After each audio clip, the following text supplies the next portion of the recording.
अमरूद के भरपूर पेड़ के नीचे धूप में बच्चे की हंसी नाचती है। पके अमरूद से लदा पेड़ अपना मीठा खजाना प्रदान करता है। एक अमरूद तोड़ा जाता है, उसकी मीठी खुशबू हवा में भर जाती है। बच्चा शुद्ध आनंद के साथ रसीले अमरूद का स्वाद लेता है। मिठास का स्वाद उनके इंद्रियों को भर देता है, जिससे बच्चे से खुशी झलकती है। सुबह की हल्की रोशनी में नहाया हुआ एक बच्चा अमरूद के पेड़ के पास आता है।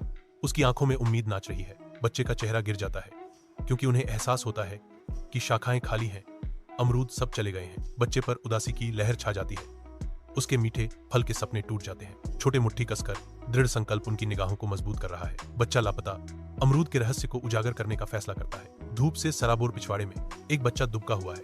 उसकी निगाहें लुभावने अमरूद के पेड़ पर टिकी हुई है। घने जंगल से एक विशाल गोरिल्ला निकलता है, जिसका विशाल रूप अमरूद के पेड़ की ओर उद्देश्य से बढ़ रहा है। बर्बर आसानी से गोरिल्ला शाखाओं को तोड़ देता है। पके हुए अमरूद गिर रहे हैं। पेड़ के आधार पर फलों का एक पहाड़ जमा हो जाता है, जो गोरिल्ला की सहज शक्ति का प्रमाण है। बच्चा विस्मय से देखता है, क्योंकि गोरिल्ला अपने अमरूद का भंडार बनाता है। एक छोटा बच्चा घास के एक गुप्त स्थान से झांकते हुए दूरी पर एक गोरिल्ला को देखता है। बच्चा फूट पड़ता है। खुली घास के मैदान में हैरान गोरिल्ला का पीछा करता है। अचानक हुए पीछा से चौंककर गोरिल्ला मुड़ता है और दूर के पेड़ों की ओर भाग जाता है। बच्चा पीछा जारी रखता है, बिना डरे, क्योंकि गोरिल्ला अपने वन घर में शरण चाहता है। एक बच्चा जिज्ञासा से भरी आंखों से गोरिल्ला बाड़े के सामने खड़ा है।